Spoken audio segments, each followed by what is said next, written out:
भारत में ना एक ऐसी जगह है जहां लोग इलाज के लिए किसी अस्पताल नहीं जाते, बल्कि सीधा एक मंदिर का रुख करते हैं। मतलब सोचिए, रात होते ही अजीब सी आवाजें आना, अचानक किसी का जोर जोर से चीखना और लौटते समय पीछे मुड़कर देखने तक की सख्त मनाही। क्या वाकई यहां किसी अदृश्य शक्ति या भूत प्रेत का साया है, या फिर इस सब के पीछे कोई और ही सच्चाई छिपी है? आज के इस खास विश्लेषण में हम इसी रहस्यमयी मेहंदीपुर बालाजी मंदिर का पूरा सच गहराई से समझेंगे। अस्पताल की जगह मंदिर में इलाज, सुनने में ये बात किसी को भी थोड़ी अजीब लग सकती है ना? लेकिन राजस्थान के दौसा में स्थित इस जगह की असलियत बिल्कुल यही है।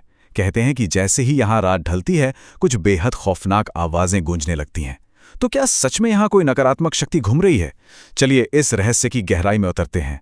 मेहंदीपुर बालाजी के इस गहरे रहस्य की बात करें तो हर साल यहाँ लाखों की संख्या में श्रद्धालु पहुंचते हैं। और गौर करने वाली बात यह है कि ये लोग सिर्फ सामान्य दर्शन के लिए नहीं आते, बल्कि यहाँ उन लोगों को लाया जाता है जिन पर किसी अनजान नकारात्मक शक्ति या बुरी नज़र का असर माना जाता है।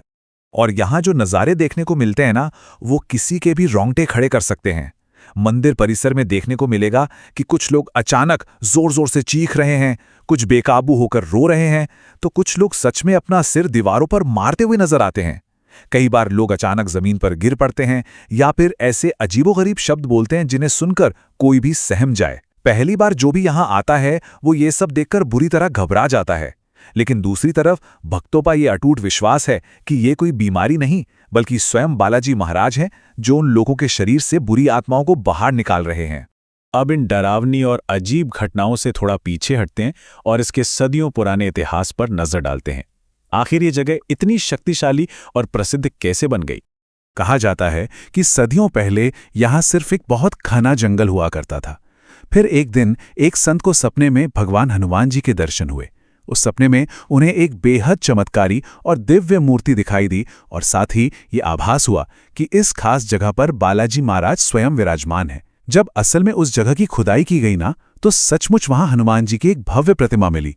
बस उसी दिन से यहाँ पूजा अर्चना शुरू हो गई और धीरे धीरे यह स्थान पूरे भारत में अपनी इन चमत्कारी शक्तियों के लिए मशहूर हो गया। अब इस मंदिर की जो पूरी आध्यात्मिक प्रणाली है, वो सिर्फ एक देवता पर टिकी नहीं है, बल्कि यहाँ शक्तियों का एक पूरा क्रम काम करता है, जिसे समझना बहुत ही दिलचस्प है। यहाँ मुख्य रूप से 3 शक्तियों का वास माना जाता है। सबसे पहले आते हैं बालाजी महाराज, जिनका काम है शरीर से नकारात्मक शक्तियों को बाहर खींच निकालना।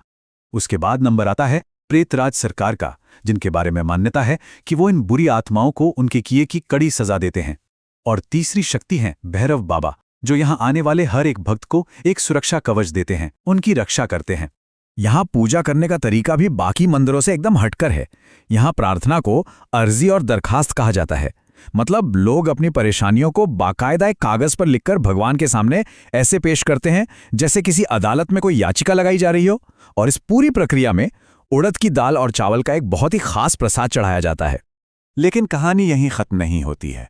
जब दर्शन पूरे हो जाते हैं और लोग वापस लौटने लगते हैं, तब कुछ बेहद सख्त और सच कहें तो काफी खौफनाक नियमों का पालन करना पड़ता है। इनमें सबसे बड़ा और सबसे डरावना नियम यह है कि पीछे मुड़कर कभी नहीं देखना। जी हाँ, एकदम सही सुना। मान्यता है कि मंदिर से बाहर निकलने के बाद जब घर की तरफ कदम बढ़ा लें, तो चाहे पीछे से कैसी भी आवाज आए, पीछे मुड़कर बिल्कुल नहीं देखना है। लोगों का इतना गहरा विश्वास है कि अगर गलती से भी पलटकर देख लिया तो वो नकारात्मक शक्तियां हमेशा के लिए साथ जा सकती हैं। और एक दूसरी मनाही भी है जो काफी हैरान करती है। आमतौर पर हम जब भी किसी मंदिर जाते हैं तो वहां से प्रसाद घर जरूर लाते हैं, राइट? लेकिन मेहंदीपुर बालाजी में ऐसा बिल्कुल नहीं होता। यहाँ के स्थानीय दुकानदार और पंडित साफ हिदायत देते हैं कि कोई भी खाने पीने की चीज या प्रसाद अपने साथ घर लेकर ना जाएं। इसके पीछे भी वही गहरी मान्यता है कि गलती से भी कोई नकारात्मक ऊर्जा घर की चौखट तक ना पहुंच पाए। तो अब एक बहुत बड़ा सवाल हमारे सामने खड़ा होता है, क्या सच में यहाँ आत्माओं या भूत प्रेतों का कोई प्रभाव है? चलिए इसे आस्था के चश्मे से हटाकर थोड़ा विज्ञान और मनोविज्ञान के नजरिए से समझने की कोशिश करते हैं। देखिए, मनोविज्ञान इस पूरी घटना को सजेशन इफेक्ट नाम के एक सिद्धांत से जोड़कर देखता है। मनोवैज्ञानिकों और डॉक्टरों का ऐसा मानना है कि जो भी लोग यहाँ आते हैं, उनमें से कई पहले से ही किसी गहरे मानसिक तनाव, डर या डिप्रेशन का शिकार होते हैं। और जब कोई इंसान अंदर से बहुत ज्यादा डरा हुआ हो या किसी चमत्कारी बात पर आंख बंद करके विश्वास करने लगे, तो उसका शरीर और उसका दिमाग बिल्कुल उसी तरह रिएक्ट करने लगता है। और असल में यही इस पूरी चर्चा का टर्निंग पॉइंट है। एक तरफ हमारा मनोविज्ञान है जो साफ कहता है कि ये चीखना, चिल्लाना या अजीब हरकतें करना, ये सब केवल गहरे मानसिक दबाव और उसी सजेशन इफेक्ट का ही नतीजा है। लेकिन वहीं दूसरी ओर अनगिनत ऐसे भक्त हैं जो पूरे दावे के साथ कहते हैं कि सालों पुरानी बीमारियां या परेशानियां जो किसी डॉक्टर से ठीक नहीं हुई, वो यहां आने के बाद बिल्कुल खत्म हो गई। तो सच आखिर है क्या? विज्ञान या फिर कोई चमत्कार? ये सच में आज भी एक बड़ा रहस्य बना हुआ है।